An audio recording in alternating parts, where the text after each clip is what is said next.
Giants snap their 7-game losing streak. Are they handling the young players correctly? And the offensive issues at Oracle. That's all coming up next on a brand new Locked On Giants.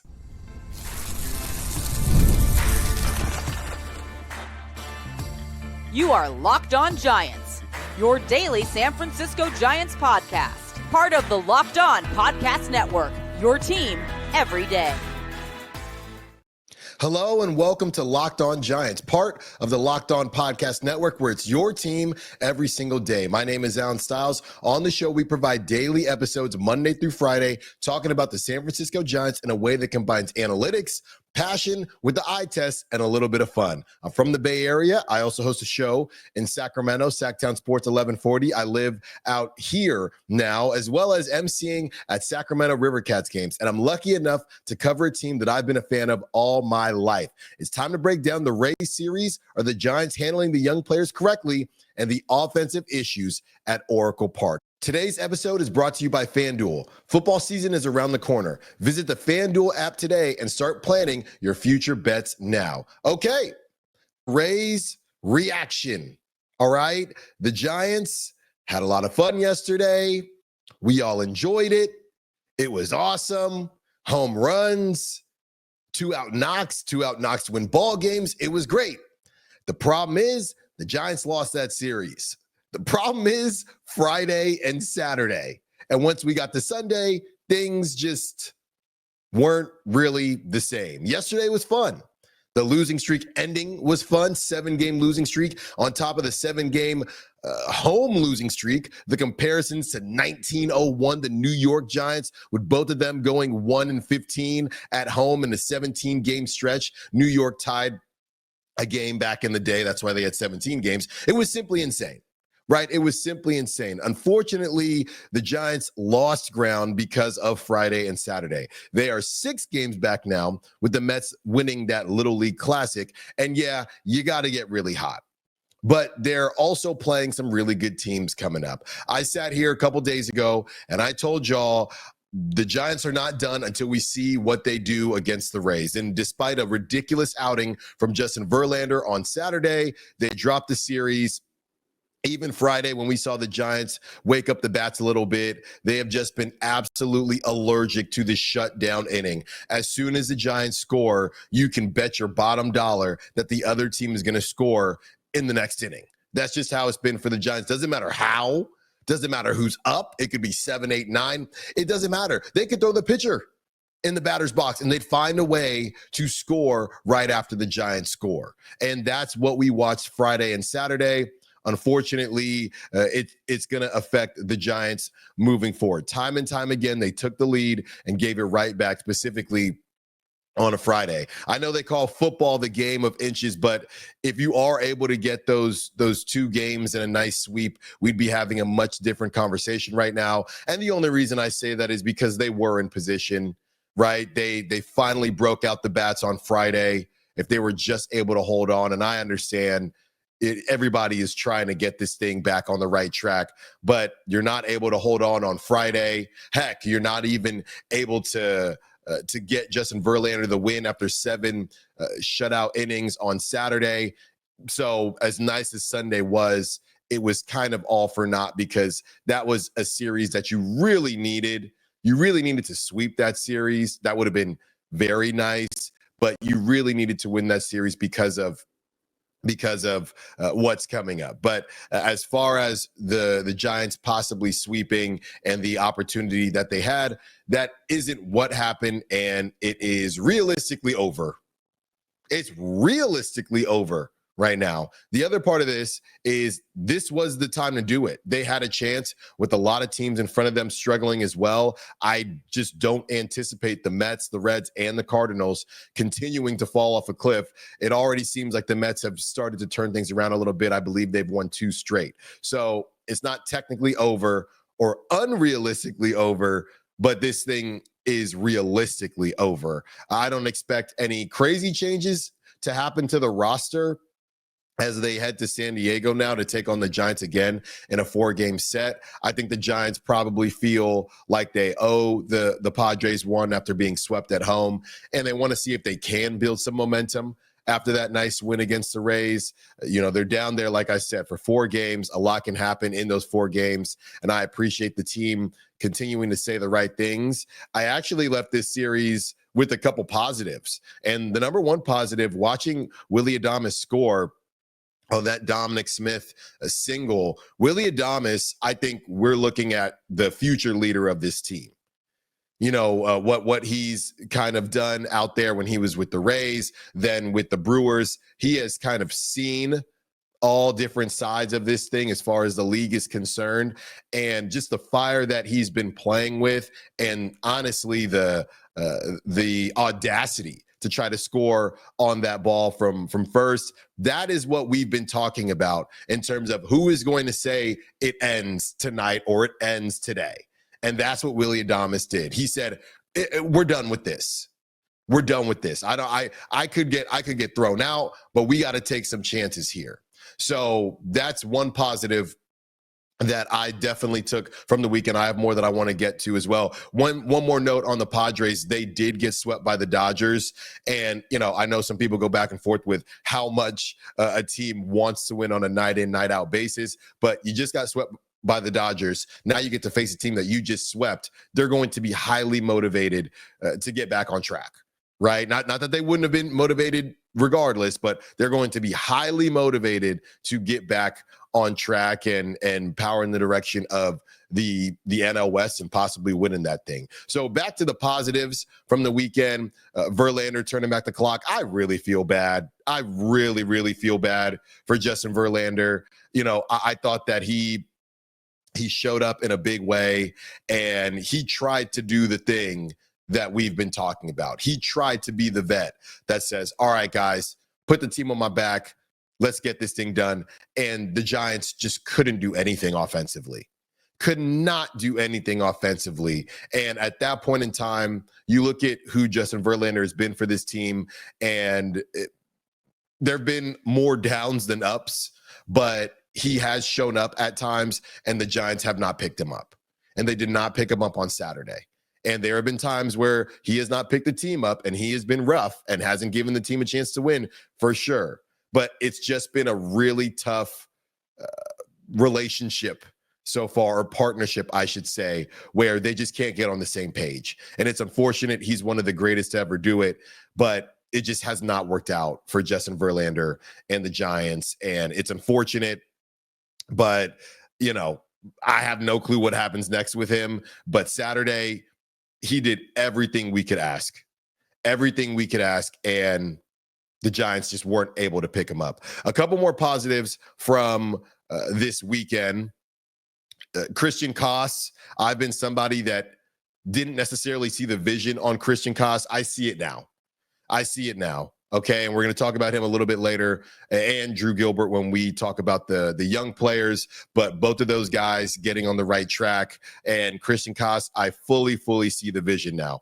Logan Webb, of course, he did his thing. He came out and said, okay, well, then I'll try to be the vet to kind of stop the bleeding here. So shout out to Logan Webb, of course. Dominic Smith is a really confusing situation because he's been absolutely balling, and I think we'd all love to see him back on the Giants next season. I'm just not sure he is going to have to settle or should have to settle for being a spot start guy for the Giants. Bryce Eldridge, he will come up next year or next season. So then you're going to have Bryce Eldridge and Rafi Devers. So I don't know what to do with Dominic Smith, but he has been balling, and he's earning himself more of an opportunity.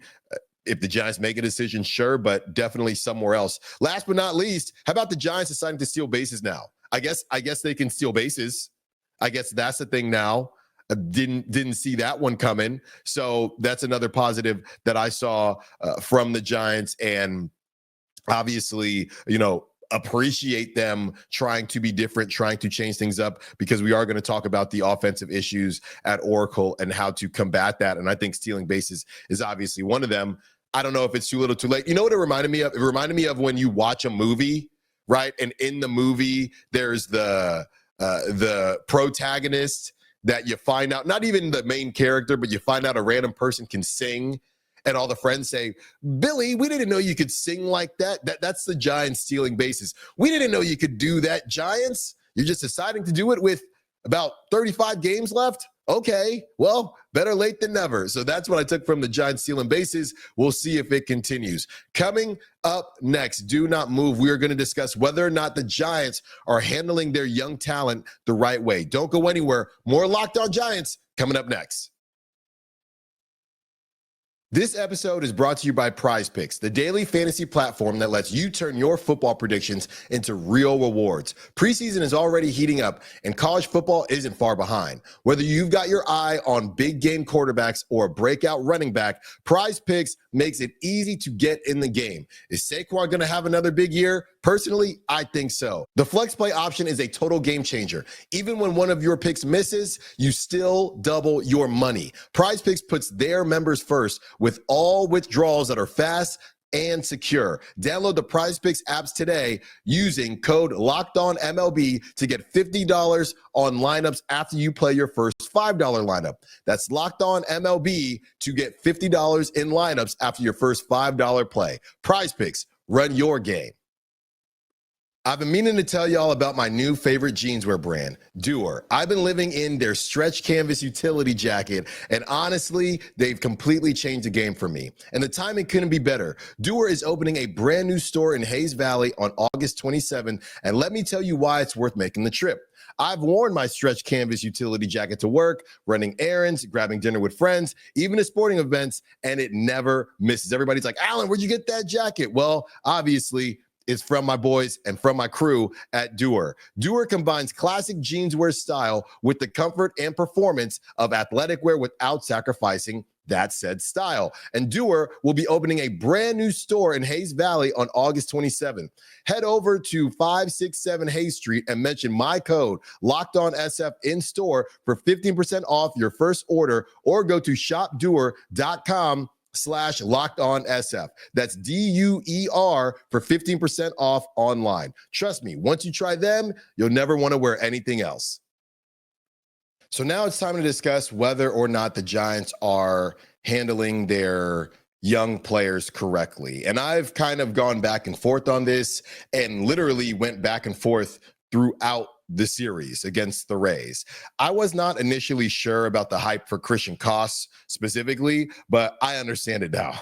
Okay, 6 for 10 in the Rays series ties into the conversation about the ballpark that we're going to talk about in the last segment, and the types of players the Giants need to be adding to this lineup. He can play multiple positions in the infield. He reminds me of a Matt Duffy, Marcus Scutaro vibes. I'm not quite sure what his ceiling is. Got a wiry frame, and he is already 27, but I like him as a bench guy going into next season, and basically just continuing to see if either him or Casey Schmidt can take the next step. So I get it with Christian Koss. I did not get it before, but I definitely do now. That's why I don't think, with that being said, that's why I don't think I can give any more excuses to some of the other rookies that have been getting opportunities. How this started for me was I felt as if the Giants we're just kind of throwing guys out there, and we made the joke about the carousel in right field, and you get a series and you get a series. But when you actually look at what the Giants have done and the opportunities that they have given guys, you start to feel a little bit differently about the situation. And the reality is, at some point, you got to take the bull by the horns, okay? So Luis Matos, he got a shot, right? Drew Gilbert did as well, and we'll talk about Drew Gilbert because looks like he might have figured some things out. Grant McCray got an opportunity to make something happen. And look, I'm not speaking like I've been there. I played college ball, and I joke all the time, tell people that I'm still waiting to get the call in June. But at some point, you got to look yourself in the mirror and say, I'm not giving this spot back up. Because if nobody is able to lock it down, Buster's just going to grab somebody in the offseason, which he might do anyway. Right. But you are still getting an opportunity to play Major League Baseball. And of course, I'm not saying anybody isn't trying to perform, just the same way the Giants as a whole are not trying to perform poorly. They're trying to win games, but you got to flip the switch at some point. Encarnacion looked good. It's too bad he got injured because, you know, he was starting to get going a little bit. People were arguing about whether or not Drew Gilbert should have bunted in that first game on Friday. That would have given the Giants the lead. You're down, the infield is in. There's, I think, one out at that time. Are you kidding me? Are you kidding me? Go eat, go earn a spot. So then Drew Gilbert comes out and has a great game on Sunday. Right? He hits his first major league home run. He gets another knock off after that. So he gets a couple RBIs. The Giants were already up in that situation. And I'm not trying to be nitpicky at all.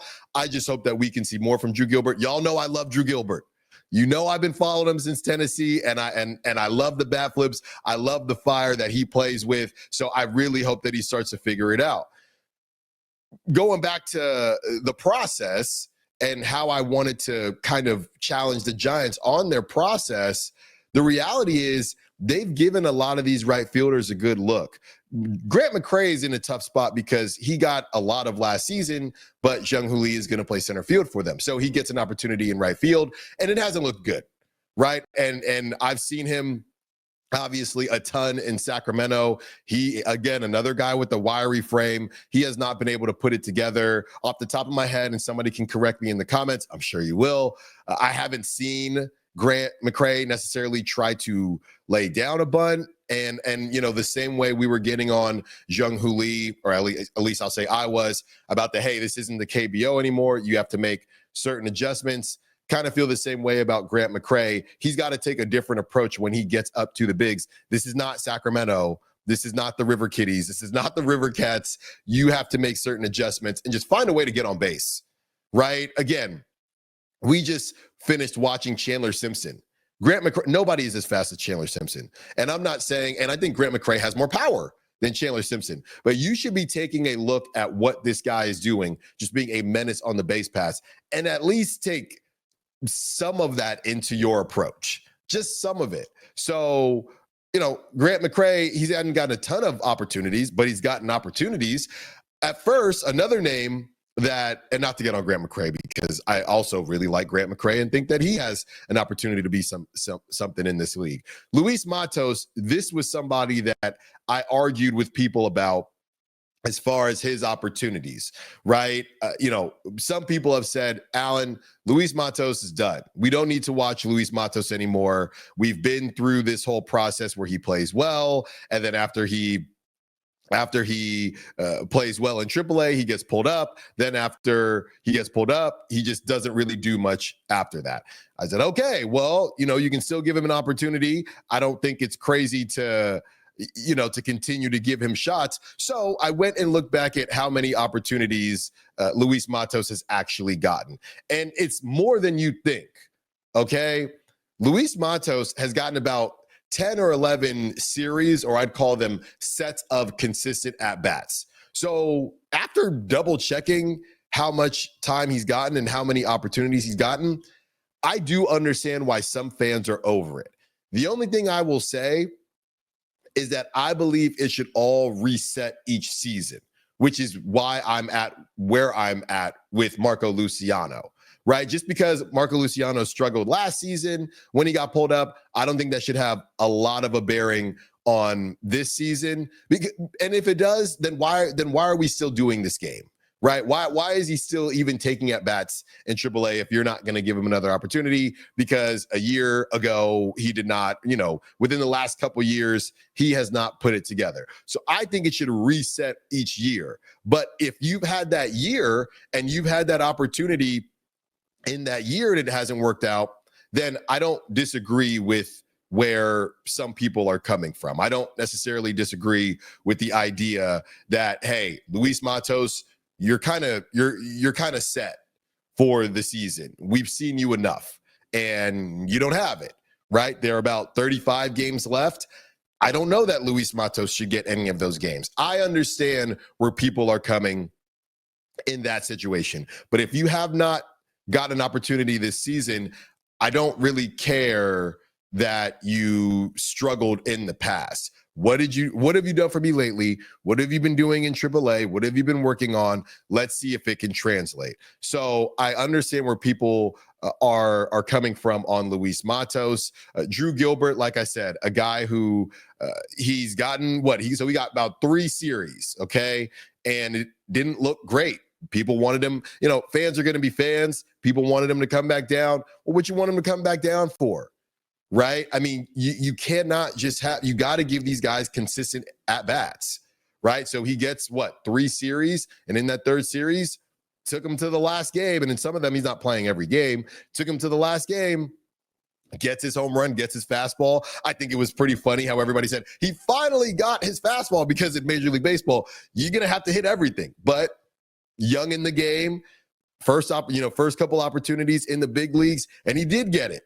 And that led into a little bit of momentum, a little bit of confidence, and he's able to have a nice at-bat after that and get another base hit, another RBI. So I would assume Drew Gilbert will get at least a couple games in San Diego and see if you can continue this thing. If he goes cold again, I do think he was definitely flirting with the line. If he went hitless yesterday, I think we'd be done with Drew Gilbert for now. Right, I think maybe it would have been Luciano. I'm not sure, but you hit a home run, and the way he hit that home run, I just love what the kids say. Aura now, I still say swag because I'm a millennial, but the way he did that, I think that's a piece of the game that the Giants have been missing. The way Adames plays the game, guys like that, I love it. So I think they are handling the young guys correctly, even though I initially didn't think that they were. Once I kind of looked at the actual opportunities they've been given, what more do you want them to get? Right? I'm like I said, I'm out here in Sacramento, and the other team that plays at Sutter Health Park, the Athletics formerly of Oakland, headed to Las Vegas and was in Oakland and is currently in Sacramento, whatever you want to call them. They're pulling up dudes every single homestand, it feels like. And those rookies are mashing. So at some point, you got to say, hey, this is not on anybody else but me. I'm going to figure it out. And I'm going to make sure that I do not give this spot up. It's the oldest adage in sports. Do not give the spot up. Once you get an opportunity, do not allow the coach to take you out. Nobody has really done that in the right field position. I think Casey Schmidt has started to do that. I think Christian Koss is putting the Giants in a tough spot, and they can battle it out at second base. That's fine. And we'll see what happens in the offseason with some of the other infield positions. We know what's locked up. We know what is perceived to be locked up. But in right field, did Drew Gilbert finally do that? We'll see. But, I initially thought, are the Giants going about this correctly? And I thought, well, what else do you want them to do? You get two games in a homestand, you get 2 games in a series multiple times. You have to figure it out at some point. You have to. Right? I mean, it's a fine line for sure, but it's just part of it. Last segment, we are going to discuss that homestand, but specifically Oracle Park. Yes, it is time to have a conversation about the dimensions at Oracle Park, but it's not about complaining. It's about how the Giants can work their way around it and use it to that benefit. Do not move. One more segment with you on a beautiful Monday. Locked On Giants coming up next. August 26th is officially FanDuel Futures Day, a brand new holiday for football fans who live for bold predictions and preseason hunches. For just 24 hours, FanDuel is giving you deals on NFL season predictions. So whether you're calling your shot on MVP, eyeing a long shot division winner, or ready to crown your Super Bowl champ before week 1 even kicks off, this is your moment. So take that flyer on Jalen Hurts MVP, because I might do the same thing. Visit the FanDuel app today and start planning your future bets now, because Futures Day is one day and one day only. FanDuel, play your game. Last segment with you, and the conversation tends to come up when the Giants struggle. So we're going to do it, but do it in a different way as it pertains to, should we be talking about Oracle Park, or how much should we be talking about Oracle Park? This got re-sparked in my mind as I watched Jung-Hoo Lee get everything he had into a ball this weekend. And instead of walking away with something to show for it, I think the Giants either would have tied it up or possibly taken the lead. It went down in the scorebook as a flyout. I was actually at that Mets game not too long ago where he hit a double that would have been a home run. And I think every other ballpark or almost every other ballpark. And it ended up costing the Giants the game. And this is money, to be honest with you. This is playoff revenue. I mean, this stuff, it's not insignificant, right? And a lot of people I know, kind of more old school fans, or I wouldn't even say old school fans, just fans in general. Hey, this is what it is. Stop complaining about it. But it is a real thing, right? But I'm not here to complain about it. And it's not about Jung-Hoo Lee per se, but it did give me thinking about how the Giants and how they would overcome stuff like this in the past and how they can overcome it moving forward. So with that being said, this was from SF Gate, who took a clip from Harold Reynolds of MLB Network. And this is Harold Reynolds talking about Willy Adames when Willy Adames was struggling. This was from back in June. And here's the quote: "Those are ballparks where the ball is not looking like this." Harold Reynolds was talking about where Willy Adames had played in Milwaukee and obviously out there in Tampa. He also says, let's go back to Milwaukee and look at some of the balls that he was hitting. "This ain't going nowhere in San Francisco," said Reynolds. "Those balls are outs." Moving the fences in at Oracle was a subject of debate for years until 2020, when major renovations were made to bring the fences in from left center to right center. It's Oracle Park's long-held reputation as a pitcher's park that also made Adames' free agent signing such a big splash last December. As big-name free agent hitters typically avoid San Francisco on their desired wish list, perhaps now in the short term, Adames is paying for that decision. So that was from SF Gate, also bringing up what Harold Reynolds had to say about it. Willy Adames has had some hot streaks out here since he's joined the San Francisco Giants, but the point still remains, and this is something that we've talked about time again. So let me be very clear. Oracle Park is not why the Giants continue to cough up leads right after they score, right? It's not. But something does have to give as far as how they approach their situation. And I'll tell you this much: you cannot be second to last. And I believe they were last going into this weekend, but they decided to steal bases. You cannot be second to last in the league in stolen bases while playing at Oracle Park as your home field. Not now. Not in this day and age where you have different pickoff rules. Teams can only pick off so many times. It just can't be. It can't be not a part of your game, right? Outside of Oracle, 7 of the bottom 10 teams in stolen bases are not in the playoffs. Okay, or I should say this: will most likely miss the playoffs. So when you look at all of the stolen bases, the bottom 10 teams, 7 of those teams in the bottom will probably miss the playoffs. It matters. It matters. It comes up more often when the Giants lose, but I think the conversation shouldn't be about complaining about the park. It should be about making sure you have the right identity for a park like that. That's what this is. There have been talks about their identity, and the Giants essentially said, we're here to play good defense and pitch. Well, that's fine, but that's literally what you did on Saturday, and you lost. You pitched well. Verlander pitched well, you defended well, and you lost the game. You lost the game. So you still need to find, even in those situations, you still need to find an offensive identity throughout that organization. Thinking back to the even year Giants, the even year dynasty, they were essentially that version, right? You pitch and defend. They were able to survive and win with a lineup that didn't mash home runs all over the yard, but they also didn't small ball anybody to death either. Things are different now. Go fire up the highlights. It even looks different. It looks like it was a long time ago.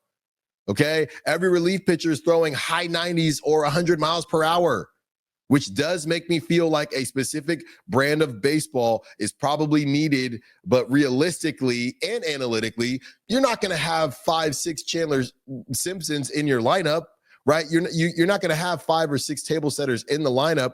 But I do think they have to put a larger focus on putting the ball in play and being aggressive on the base paths. Maybe that makes you take a different guy in the offseason. And I'm not saying that Buster, the moves that he made did or didn't work, because you still need guys that can go gap to gap and pull something out of the yard. Of course, you need that. But when you're looking at who else is available, right, and the offseason acquisitions, maybe you focus more on a guy that steals bases. Maybe you focus more on a guy that doesn't strike out as much and can put the ball in play because of where you're at. All of these, and people respond, because I was saying some stuff on social media. People respond, well, other teams aren't having issues. Yeah, I hear you. Other teams are not having the same issues. So I'm not fully blaming the ballpark. I'm saying from the Giants' perspective, I don't know that they have a lineup that is matched up well for Oracle Park. Your power hitters, they got to be true power hitters. Right. And Jung-Hoo Lee, I was not picking on him, and that got a little bit misconstrued. I'm just saying, man, that was a nice gap shot by Jung-Hoo Lee, and it ended up being a flyout. Right. So those guys that you have in the middle, look, I feel the same way about Drew Gilbert. The question on Drew Gilbert is whether or not his power is going to be enough. Drew Gilbert is a guy who's just a ball player. He doesn't necessarily he's got a great arm and right. And he's played center prior to being pulled up. But Drew Gilbert is not a guy that has a bunch of tools that completely jump off the tape at you, right? If he's going to hit a home run, he's a smaller lefty. Same with Jung-Hoo Lee. So you're filling your lineup with guys that have specific kind of power limitations, right? If they're going to hit home runs, they're probably going to be pulled. And that's what Harold Reynolds was saying about Willy Adames. Harold Reynolds essentially saying he's got to pull the ball more because those gaps are completely dead. And the reason I don't want to waste time talking about pulling the fences in, whether they do or not, we have no control over that. So I don't want to spend a segment talking about pulling the fences in when we have no clue if that's going to happen again or not. But what we do know is that the Giants are going to play at Oracle Park next season. What we do know is that the Giants are second to last in stolen bases. So if you fix some of that, maybe the fact that, you're going to have a Jung-Hoo Lee gap shot that gets caught. That type of stuff is going to be part of the game when you're at Oracle Park. So you have to figure out ways around it. That's where I'm at with all of this.